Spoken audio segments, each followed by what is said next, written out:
আয়শা আমরিন। আমি এখানে 10 থেকে 12 দিন হয়েছে, এর মধ্যে তো বসিনি, আজকে আসলাম।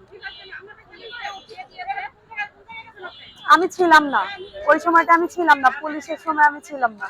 সবাই তো ভাইরাল হয়ে যাওয়ার পরে আপনি আসছেন, আপনার অনুভূতি? ভালো, অনেক ভালো। এখন আপনার কি ভাইরাল হওয়ার ইচ্ছা নাই? আমি ভাইরালের কথা কি বলবো, আমার পেজের জন্য আমি এখানে মানে কেক তৈরি করি, হোম ডেলিভারি দেই। তো ভাবলাম যে এখানে এসে দেখি মানুষের সাড়া ভালোই পাচ্ছি, এজন্য কেক বানিয়ে বানিয়ে নিয়ে আসছি।